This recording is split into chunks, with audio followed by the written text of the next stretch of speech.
internautas e internautas, nossos democratas, nossos democratos, estamos aqui de novo, lindos, diáfanos, prontos para receber, prontos para acolher, prontos para distribuir amor, para distribuir ternura, para distribuir concórdia e confusão. Prontos! Ensaiamos a semana inteira. Treinamos o Domingão do Hulk. Ele não sabe disso. Ninguém sabe, nem quem participa do programa soube. Mas nós treinamos para tornar vocês mais confusos. Estamos na 16ª oportunidade, chance de vocês, para, de novo e mais uma vez, e definitivamente, vos renderes ao Deus Vadimeco. Este onisciente, este que de tudo sabe, este que tudo prescreve, tudo disciplina, tudo vê no mundo jurídico que nos comprime. Queremos e vamos fazer vocês ficarem terrivelmente confusos, não fosse ele. Quem? Ele, aquele que de sempre aparece, surgindo nos campos de lírio, correndo pelos campos de lírio, lindo, solto, fagueiro, formoso, faceiro. Ele, solto verso, que está hoje mais enternecedor do que nunca esteve antes na história deste país. Olá, meu querido solto verso, enternecei nosso universo virtual com a sua graça, sabedoria e espontaneidade. Olá, minha amiga internauta, meu amigo internauta, minha amiga internaute, meu amigo democrata, minha amiga democrata e minha amiga democrate. Estamos aqui, como o Roberto disse, no nosso 16º episódio do Fala Direito Comigo, seu podcast antijurídico. E hoje eu tenho uma companhia aqui muito especial, que é o emoji de linguinha empalado. Olha só, ele veio dar um oi para vocês aqui. Eu sou, tal como Vlad, o empalador, eu empalo emojis. Vocês já viram isso, um emoji empalado? É a primeira vez, e ele está aqui para dar um oi para vocês também, que ele também veio falar com vocês. E como o Roberto disse, nós estamos aí no nosso 16º episódio, sobrevivendo aí, como eu disse no último episódio, se nós não recebêssemos uma liminar mandando a gente calar a boca, a gente voltaria e cá estamos, porque não há liminar contra nós, nós estamos aí livres para poder falar o que a gente tem que falar. E vocês estão vendo que o Roberto, alguém desse podcast faz a lição de casa, né? Porque o Roberto está praticamente assim, uniformizado com os produtos oficiais do Fala Direito Comigo, que é a camiseta, o boné, e tem caneca também, tem feminino, tem masculino, tem todos os tamanhos, todas as cores. Na loja www.lojamerodesabor.com.br. Lá você pode achar esses produtos maravilhosos, merodesabor.com.br. Você pode comprar esses produtos. Aí, o Rafa deixou aí embaixo aí, ó, fez a gentileza de botar o link aí. Acessa lá, compre, assista até o final esse episódio, porque nós vamos ter uma surpresa para vocês até o fim. Então, quem assistir até o final não vai se arrepender, que a gente tem uma surpresa para vocês aí. Fique esperto, compre na loja e faça como o Roberto, antes sempre uniformizado. Não faça como eu, que hoje esqueci que a gente ia gravar o podcast e não vim uniformizado. Pensei que era apenas um dia normal, estou com um uniforme aqui de trabalho, né? Então, enfim, very bad da minha parte, né? Igual aquela coisa no Orkut, né? Bad server, no donut for you. Eu sou péssimo. Mas, felizmente, alguém faz a lição de casa, o Roberto fez a lição de casa e tá aí. Você pode adquirir esses produtos maravilhosos que o Roberto está usando aí. E hoje, lojameradesabor.com.br. E hoje nós temos que falar, né, de uma situaçãozinha aí que aconteceu essa semana, que foi votada, está sendo votada não, foi aprovada na Assembleia Legislativa de São Paulo o projeto que institui o modelo de escola cívico-militar aqui no estado de São Paulo, né? Muitos de vocês devem saber do que se trata, alguns não devem saber do que se trata. Nós vamos falar hoje do que se trata e qual é a consequência disso. E a gente vai ter que falar também do desdobramento do que aconteceu durante essa votação, né? Da amostra grátis que a PM de São Paulo deu para os estudantes lá dentro da Assembleia durante a votação, né? E para a gente começar a falar disso, né, em grande estilo, como sempre, com um conhecimento muito elevado de quem está aí há anos militando nos direitos humanos, daí como promotor, agora como advogado, o Roberto vai falar para vocês do que é essa escola cívico-militar e qual é o problema, por que a gente tem que combater isso, né? Tá contigo, Roberto, pode mandar ver. A gente tem que pensar que a extrema-direita odeia a educação que forma a cidadania. A extrema-direita odeia a educação que prepara o ser humano, a criança, o adolescente, para o exercício efetivo de sua cidadania. Preparar alguém para a sua cidadania há de significar libertar esta pessoa para que ela possa ser o agente histórico de seu destino. Nós não podemos imaginar uma educação de robôs. O projeto da Escola Cívico-Militar é um projeto pedagógico extremamente reacionário, porque ele parte da necessidade, e a necessidade maior que o informa é a disciplina, característica da vida militar. Ele forma uma sociedade de disciplinados, de gente que vai se habituar a cumprir ordens de uma autoridade superior. Exatamente tudo aquilo que a educação moderna abomina. Tanto assim que a APOESP, a Associação do Professorado do Estado de São Paulo, os sindicatos dos professores de São Paulo, abominam a ideia da escola cívico-militar. Por quê? De tudo ela pode ser menos escola, que na verdade transforma equipamentos públicos teoricamente destinados ao ensino em verdadeiros mini-quartéis. E é disso que nós estamos falando. Ontem eu passei o dia na Assembleia Legislativa em razão de outras situações que nós vamos aqui comentar, basicamente tratando da questão dos direitos e a dignidade dos imigrantes africanos. Foi logo no dia seguinte a votação brutal do projeto da Escola Cívico-Militar, patrocinado pelo governador Tarcísio, e que, para que pudesse ser votado, teve um cabo eleitoral. O primeiro cabo eleitoral militar, que foi a tropa de choque, aliás, o BAEP, que expulsou a golpes de cacetete, de porrada, a golpes de violência, meia dúzia de jovens adolescentes que ocupavam pacificamente o plenário antes de qualquer sessão de votação, que não turbaram qualquer sessão de votação, que não produziram nenhum dano ao patrimônio público, que não quebraram absolutamente nada daquilo que guarnece a Assembleia e que foram, porém, tratados com absoluta violência por uma tropa de choque despreparada,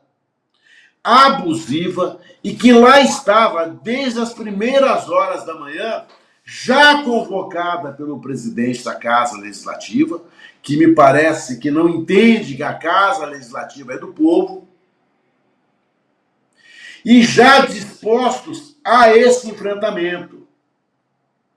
Que, aliás, não houve enfrentamento algum, porque aquela meninadinha não era capaz de enfrentar ninguém.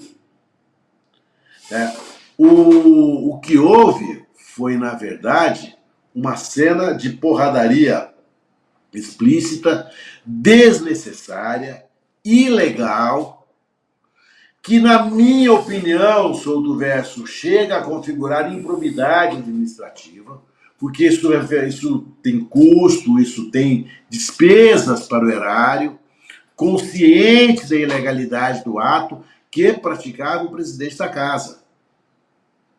Mesmo porque o só fato de lá dentro haver adolescentes certamente impediria, que a polícia militar os tratasse como se fossem um bando de vândalos adultos.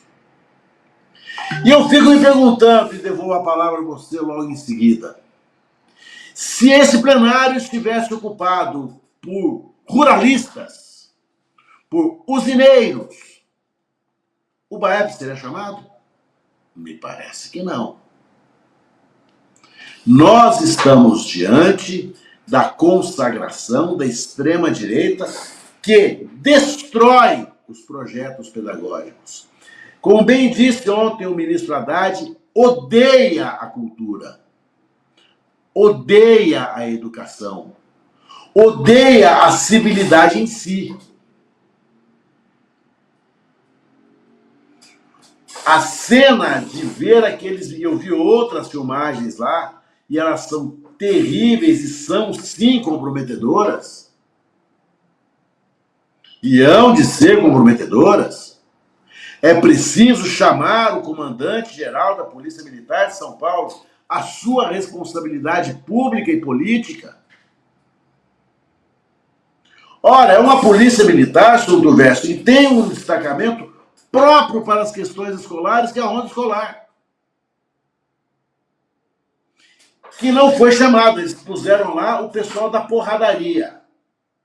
Era para dar porrada, era para humilhar, era para machucar, era para bater, era para escorraçar uma meninada que está fazendo um exercício político de cidadania, que é protestar contra a escola cívico-militar.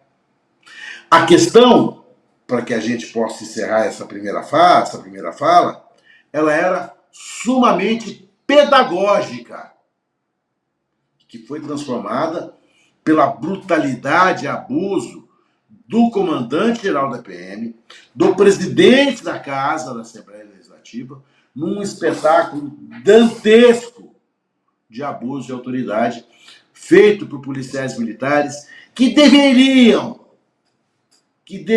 se envergonhar de, com aquele tamanho todo, com aquele armamento todo, ter que se voltar contra uma meninada absolutamente indefesa e infinitamente mais fraca. Tudo o que se quis provar é que a escola cívico-militar parte de uma covardia no dia de sua votação. É isso. Você falou uma questão muito interessante sobre a extrema-direita. E quando a gente fala de escola cívico-militar, a gente tem que falar necessariamente da extrema-direita. Por quê? O Roberto falou, mais uma vez com muita propriedade, que a extrema-direita odeia a cultura, a extrema-direita odeia o pensamento, a extrema-direita odeia qualquer desenvolvimento intelectual, a extrema-direita odeia qualquer manifestação que possa não refletir os valores, supostos valores que eles defendem. Mas eu vou além e eu digo o seguinte, a extrema-direita odeia o ser humano, A extrema-direita não tem qualquer... e é isso que nos divide da extrema-direita. E quando eu falo extrema-direita, eu vejo muita gente na internet falando assim, eu tenho orgulho de ser de extrema-direita. As pessoas deveriam pesquisar o termo extrema-direita, onde ele é colocado na história, onde a extrema-direita está colocada na história. As pessoas não sabem, as pessoas acham bonito falar isso, sabe? Eu sou extrema-direita. A extrema-direita está no mesmo patamar. Muita gente fala ultradireita para dar uma amenizada, igual falam do Milley. Milley é ultradireita. Não. A extrema-direita, a ponta da direita, está no mesmo lugar onde está Hitler e Mussolini. Nós estamos falando da extrema-direita, aquilo é extrema-direita. É naquele barranco que está a extrema-direita. Então não tem essa de ultradireita, muita gente fala em direita moderada, mas assim, muita gente, quando a pessoa se diz assim, eu tenho orgulho de ser de extrema-direita, você pode colocar essa pessoa dentro de nazismo e fascismo, porque essas são as teorias principais da extrema-direita, né? São o que se diz a extrema-direita. E a extrema-direita odeia o ser humano. Ela odeia, por natureza, ela odeia o ser humano. Eu não preciso ir muito longe para falar disso. Vocês voltem lá na Segunda Guerra Mundial, o extermínio do ser humano que foi. Então, assim, é um ódio pelo ser humano. Você não tem nenhum tipo de compaixão pelo ser humano. Você tem um ódio pelo ser humano. Quando alguém que se diz de direita, extrema direita, ou conservadorismo, que as pessoas estão dando uma nova roupagem a essas teorias fascistas e nazistas. Quando você vê uma pessoa falando assim, nós defendemos os valores da família, nós defendemos a liberdade. Só que é o seguinte, o cara, quando você chega e você acha que você tem direito a invadir a liberdade de uma outra pessoa sobre com quem ela namora, com quem ela vai casar, sobre o que ela faz com o corpo dela, sobre que cor ela usa o cabelo dela, como ela usa o cabelo dela, de que jeito ela usa o cabelo dela, em que situação ela deve achar que ela deve se colocar pela cor da pele dela, pelo gênero dela, você não está pensando em liberdade, você não está pensando, você está cerceando a liberdade do ser humano. E isso é um ódio muito grande pelo ser humano. Então, a extrema-direita não tem compaixão pelo ser humano. Não é uma compaixão pelo ser humano. Não existe. O Roberto disse em um outro episódio sobre a questão de desumanização. O projeto da extrema-direita é exatamente isso, é a desumanização e é também a eliminação começando por baixo. Né? Então como você começa essa eliminação por baixo? Você começa a não só projetos sociais, como é feito aqui em São Paulo, como está sendo feito aqui em São Paulo, que o dinheiro repassado a muitos projetos sociais que ajudam pessoas carentes estão sendo cortados e realocados para outra secretaria, para outro lugar e tudo mais. Então você começa aí. Depois você começa a matar o pensamento. Por quê? Se você forma pessoas, se você forma robôs, como o Roberto está dizendo, e a escola cívico-militar nada mais do que isso, é você substituir o cérebro da pessoa por um pedaço de ferro qualquer ali, para ela cumprir as ordens que eu vou dar para ela. Então isso é um ódio pelo ser humano. E voltando aqui, a gente tem que falar também, muitas pessoas falam, a educação militar é uma educação de qualidade. Bom, nós ficamos 4 anos aí governados por um cara que foi basicamente educado por militares, que é um energúmeno, que é um completo... Souto Verso, eu gostaria de saber qual é o currículo de uma escola militar. Onde esse currículo é elaborado, onde ele é feito. Pois é. Porque se alguém disser que, olha, a escola militar forma um profissional de qualidade, não, a escola militar forma robôs.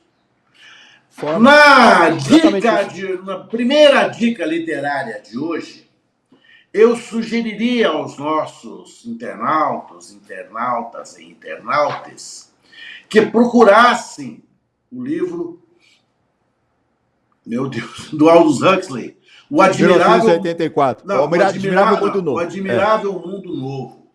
No Admirável Mundo Novo, ele que foi escrito em 1956, 57. Eu nem havia nascido ainda, portanto, nós estamos falando da antepré-história, certo? Ele projetava uma sociedade altamente disciplinada. Uma sociedade em que, em tese, não haveria conflitos, porque haveria uma disciplina que eliminava das pessoas quase que a sua essência humana. Até que vai acontecer uma coisa lá, um casal vai desgarrar do rebanho e vai conhecer uma outra possibilidade de viver, e que aí se desenvolve toda a trama genial do livro de Aldous Huxley. O que é importante a gente dizer é que nós não precisamos de cadetes, nós precisamos de cidadãos. Nós precisamos criar no país o chão da liberdade e não o chão da disciplina, da hierarquia, em que alguém manda e outro obedece. Porque se for assim, nada vai mudar, porque nós já temos quem manda e quem obedece. Uma elite que tudo ganha e nós, o povo, que tudo pagamos. Aliás, a gente tem que pensar que sempre que há alguém, uma autoridade hierarquicamente superior, essa autoridade hierarquicamente superior não vive os dramas daquela sociedade hierarquizada sobre a qual ele exerce o poder. A escola cívico-militar é um projeto pedagógico que não passa por nenhuma instância educacional, ela passa por instâncias militaristas. Eu não quero que o meu filho bata a continência para mim. Eu quero que o meu filho me cumprimente, me respeite como um cidadão igual a ele. Com os mesmos direitos, as mesmas obrigações, com as mesmas limitações que a vida social nos ensina a ter. Eu não quero e não preciso que meu filho siga em ordem unida na vida dele. É tudo que a gente não pode querer. Até porque, se nós pensarmos que o general Pazuello, foi considerado um dos melhores e mais brilhantes alunos, vamos pensar que ele nem a vacina para o lugar certo ele conseguiu mandar. Ele não sabia nem o que era o SUS. Quando ele entrou no ministério, ele falou, eu não sei o que é o SUS. Olha, o ministro da Saúde, um militar de carreira, dizer assim, eu não sei o que é o SUS. Quer dizer, portanto, o programa que ele vai gerir, né, que ele é o grande gerente, o Ministério da Saúde, é quem é responsável por gerir o SUS, o cara não sabe. Não sabia, e era o cara que estudou em escola militar a vida inteira. Sim. Até hoje eu não consigo imaginar qual é o currículo da Academia Militar das Agulhas Negras. Porque lá parece formar um caldo fascista até hoje. Digo parece, porque eu não conheço efetivamente a grade curricular. E pior, na hipocrisia da formação da escola cívico-militar, aos militares, que vão ganhar mais do que os professores, não haverá uma isonomia de vencimento. Nem os professores passarão a ganhar mais, e nem os militares entrarão, e aí é um bico de olho, é mais uma boquinha que esses militares cavaram para eles mesmos. Não há igual isonomia salarial, e os militares ficaram encarregados de ensinar a liberdade. Solto verso. É preciso ter um pouco de comedimento no meio do puteiro. Você não pode, você não tem licença poética para mentiras desse tamanho. Então quer dizer que quem vai ensinar a liberdade não é o professor de história, não é o professor de sociologia, de filosofia, é o professor de ordem unida. Não tem a menor condição da gente e é uma desfaçatez. Eu só quero fazer um parênteses aqui. Eu falei uma bosta. Na verdade, 1984 é do Orwell, não é do Huxley. George Orwell. Que é George Orwell. Aliás, é um livro fantástico. Vocês leiam também. Revolução dos Bichos também dele. Sensacional. São livros. Dicas culturais aqui. Admirável no Mundo Novo do Huxley. 1984 e Revolução dos Bichos do Orwell. São livros sensacionais. Livros que não estarão na grade da Escola Cívico-Militar. Tenho absoluta certeza que não estarão lá. Provavelmente só esteja a Bíblia lá, viu, Roberto? Deve ser... Nem estará na grade curricular os livros que falam, a literatura moderna, por exemplo, sobre o racismo estrutural, sobre as origens do Brasil, sobre o holocausto indígena que nós vivemos ao longo da história. É capaz de colocar os militares ainda nessa questão do massacre indígena que aconteceu, e a gente sabe que aconteceu por esse período todo de desbravamento do Brasil, e colocar ainda os índios como os grandes vilões, como os ladrões de terra, e que os militares foram lá. Aliás, olha o que a escola militar está fazendo com as pessoas.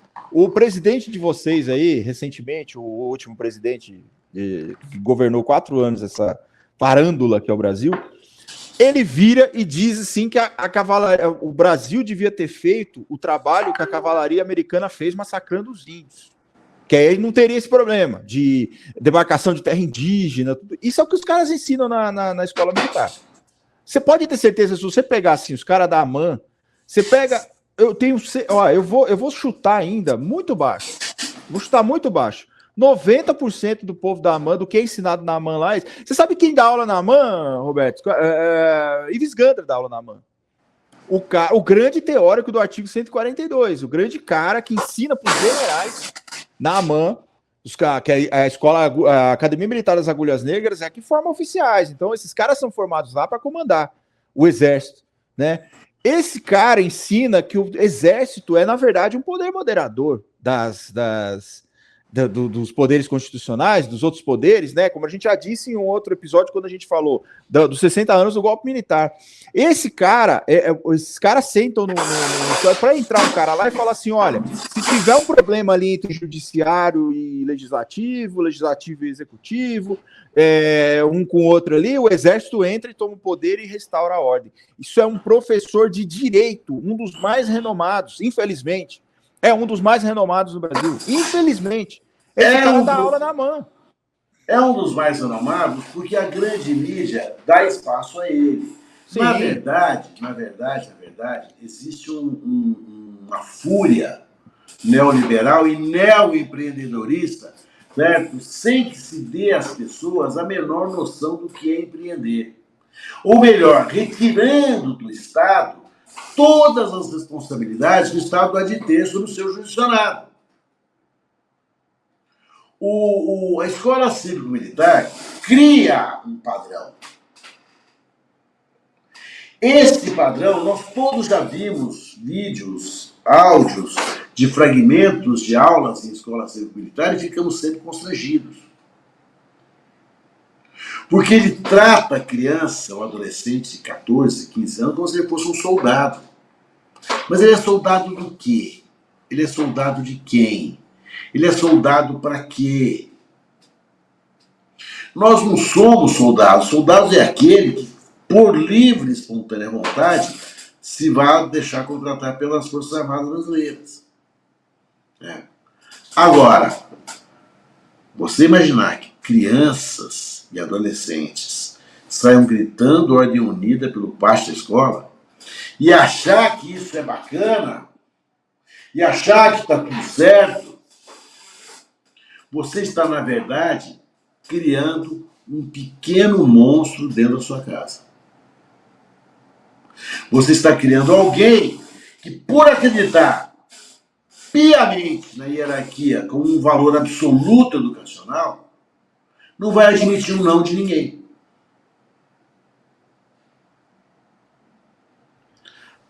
Inclusive, Roberto, é interessante, eu estava até pesquisando aqui agora, que recentemente, para você ver o que é ensinado nas escolas militares. Nós estamos falando da escola militar geral, não cívico-militar, mas qual é o padrão de excelência da escola militar? Recentemente, foi feita uma proposta para condecorar o João Cândido, que foi um dos grandes protagonistas da Revolta da Chibata, e eu já vou explicar o que foi a Revolta da Chibata, quem não sabe o que foi a Revolta da Chibata, como herói nacional.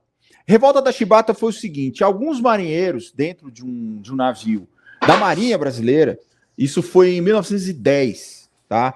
Se revoltavam contra o modo que a Marinha tratava, principalmente os negros, que era punir os negros com chibatadas. Amarravam eles no mastro e davam chibatadas neles. E aí, João Cândido, um marinheiro que hoje ainda é conhecido como o Almirante Negro, todo mundo sabe da história de João Cândido como o Almirante Negro, ele se revoltou e tomou o navio e apontou esse navio para Guanabara, que estava na Baía de Guanabara, à época, e disse o seguinte: vocês têm que mudar o jeito de tratar a gente também, nós também temos direito e tudo mais, não sei o que, até que a Marinha resolveu abandonar esse método de punição de chibatas. Recentemente, de chibatadas, aliás, dar equiparação a negros e brancos, aquela coisa toda.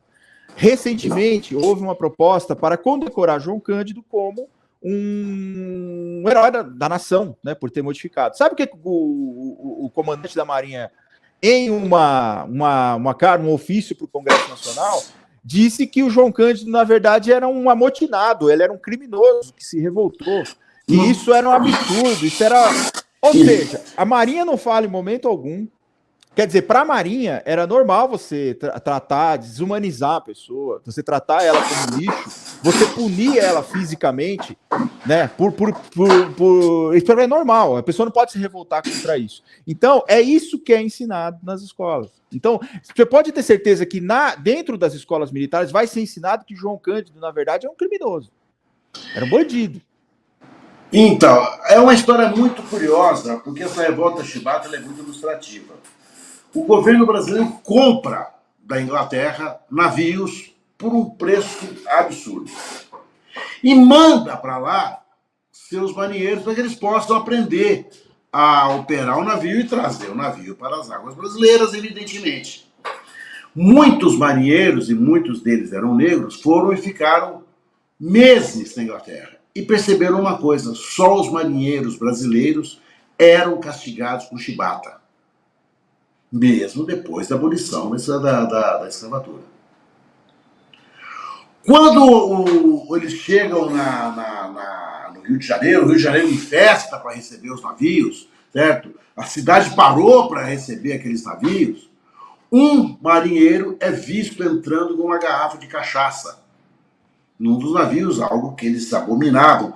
Os ingleses recebiam como parte do soldo uma garrafa de rum por semana. Aliás, eles recebiam uma garrafa de rum até poucos anos atrás. A condenação, o castigo desse marinheiro foi de 250 chibatadas. O pessoal falou, peraí, espera um pouco. É mais ou menos o Estado gigantesco se debruçar sobre esse comandante foi morto, voltaram os canhões, chegaram a disparar um tiro contra a Baía da Guanabara. Pouco depois, eles foram espiados, houve uma segunda revolta, eles foram presos. E a história não acaba aí, meu querido. Eles foram levados para o presídio da Ilha das Cobras, que estava recentemente reformado. Foram colocados todos numa cela onde cabia 9 pessoas. Todos lá, eles morreram asfixiados. Eles morreram sem oxigênio. João Cândido se safou por um milagre.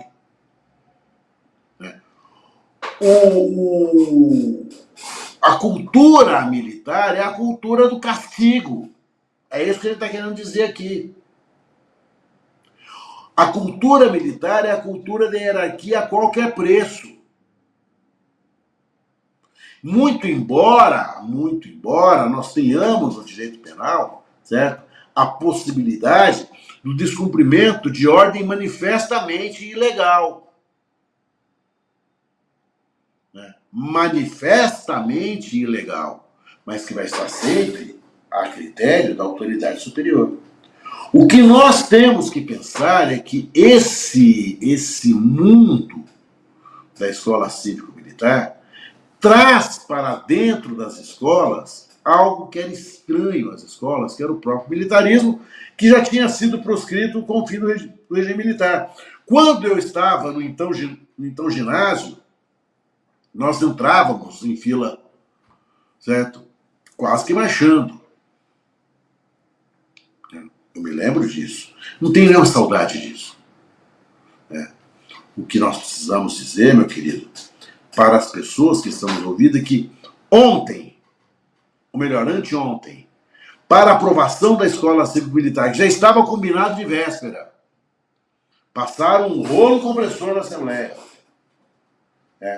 Praticaram, a meu pensar, crime de abuso de autoridade, improbidade administrativa, abuso de direito, fosse pelo presidente da casa, fosse pelo comandante-geral da PM, fosse pelo executor da ordem lá no momento em que a sala, lá na Sala dos Espelhos, evacuou-se a pequena multidão que se formava ali no plenário, de garotos e garotas absolutamente desarmados, absolutamente prontos para serem conversados. Isso é uma questão pedagógica. Isso é uma questão pedagógica da mais alta importância. O Centro do Professorado Paulista abomina essa ideia. Os sindicatos professores abominam essa ideia. Onde há ensino e onde há docência, essa ideia é muito mal recebida. Ela só é bem recebida por quem nega os valores da educação. A educação é para formar pequenos e descerebrados robôs.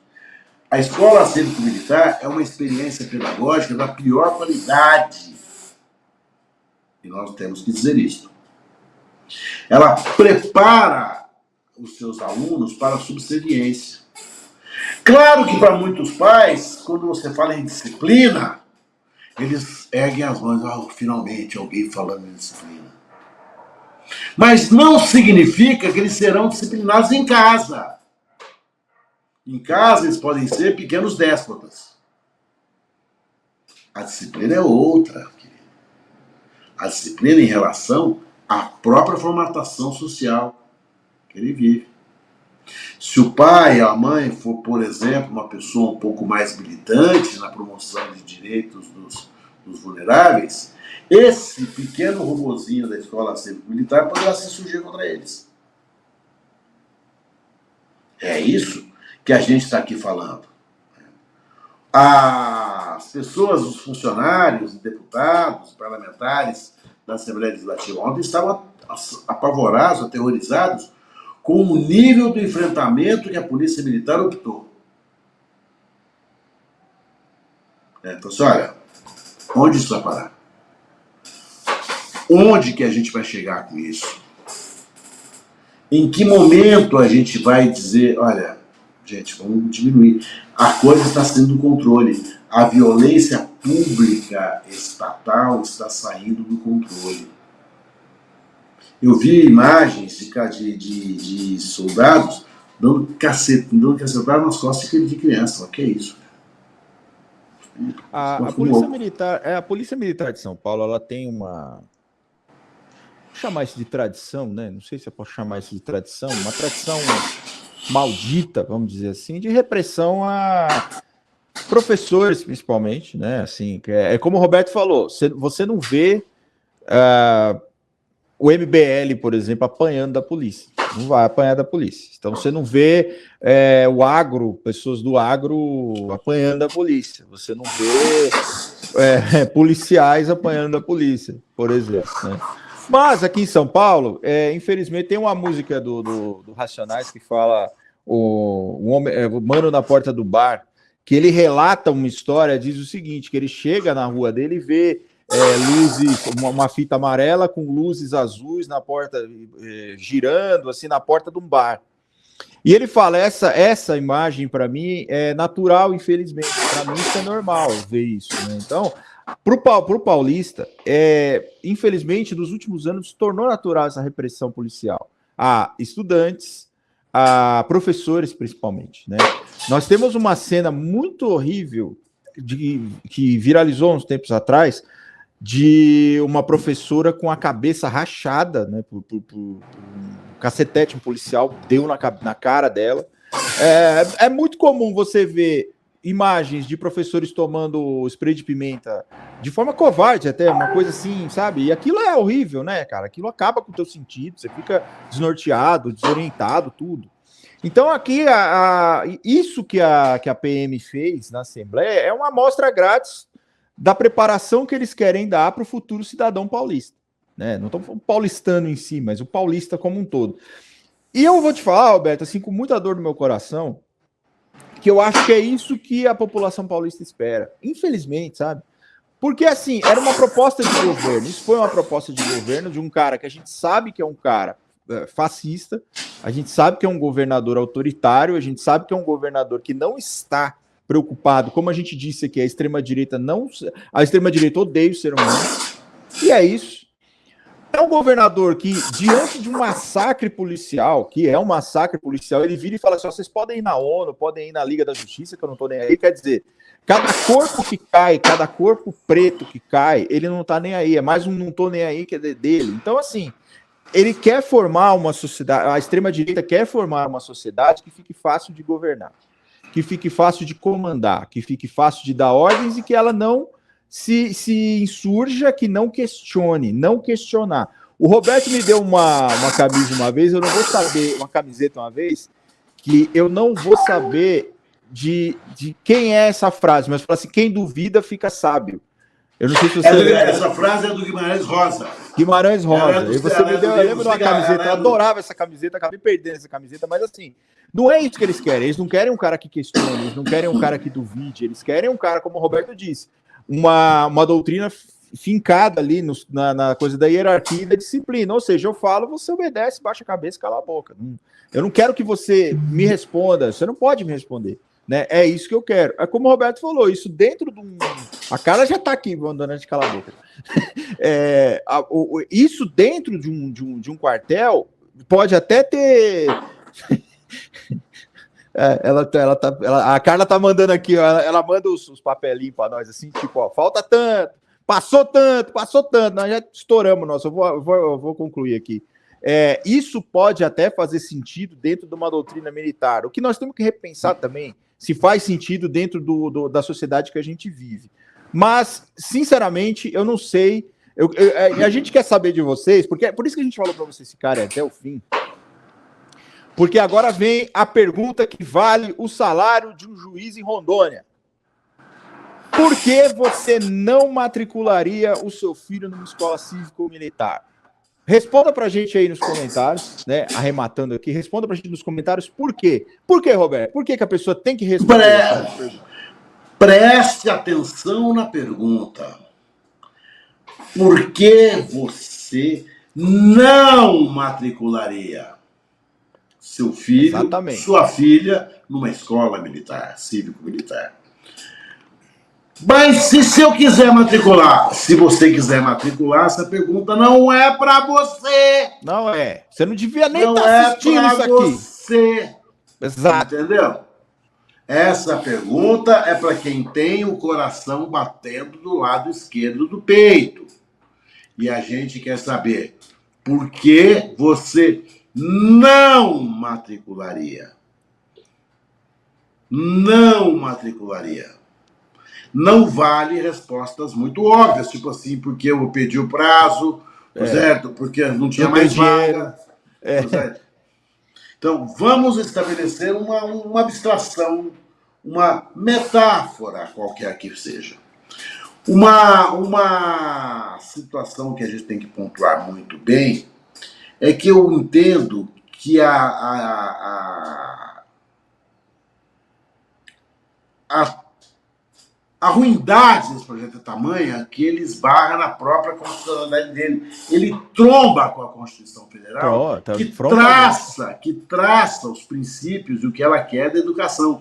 E a educação é a formação para a cidadania, para o trabalho, para a geração de renda que te permita exercer o seu direito a ser feliz nesses 8.512.000 quilômetros quadrados que temos de território. A escola cívico-militar, ela afronta a Constituição brasileira. E afronta a Constituição brasileira de uma forma muito, assim, desabrida. A Constituição cria um modelo educacional. Qual é o modelo educacional? A preparação de alguém para a cidadania. Não é pura e simplesmente um ensino profissionalizante. Ele não vai aprender pura e simplesmente a bater um prego.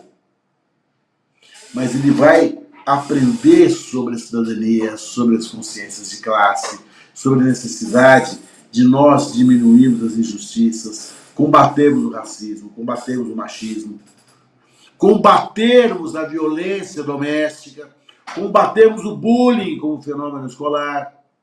Isso é a preparação para a cidadania.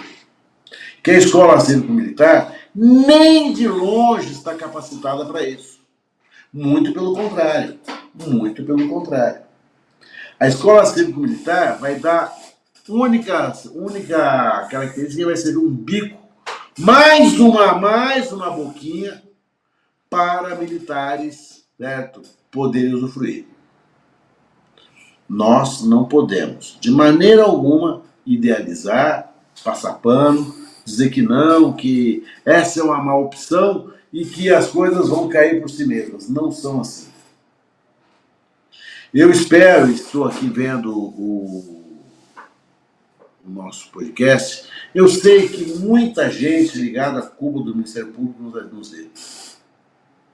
Que alguém represente para que essa legislação seja absolutamente proscrita da legislação. Do Código do Estado, que ela modificou, ela é uma lei complementar. Isso, a Constituição Estadual. É preciso que nós tenhamos, e é preciso agora, que haja também uma rigorosa fiscalização e acompanhamento sobre o que se vai fazer, o quanto nós vamos perder. Há um instituto aqui em São Paulo muito interessante, o Instituto Cultiva. O nosso Rafa, ele é uma das grandes, é um dos grandes âncoras do jornal desse instituto. E ele fala, esse instituto é um instituto voltado à pesquisa educacional.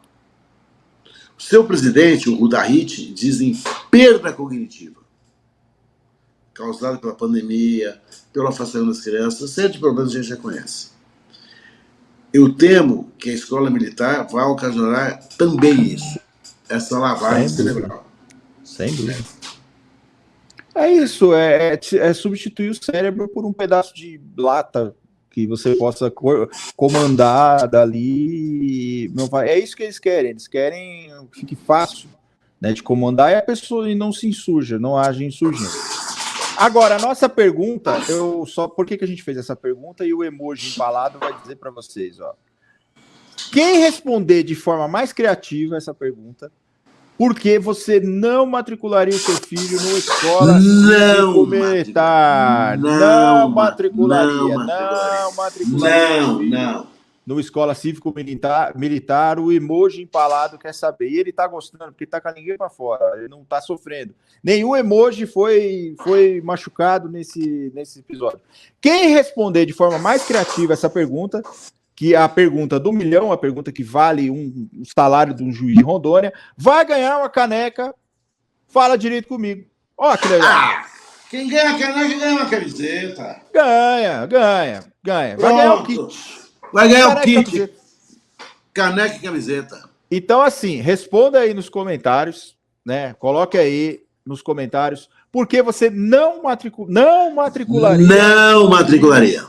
numa escola cívico-militar. No próximo episódio, a gente diz quem foi o ganhador e aí combina direitinho de entrar em contato para a gente fazer os trâmites e mandar o mimo. Então, se você... A resposta mais criativa, mais elaborada e mais... É claro que isso vai ser julgado por três... Vai ser aqui tal qual um tribunal vai ser julgada por 3 membros desse... Nós vamos fazer uma sessão. A sessão é secreta, porque sim, a gente pode.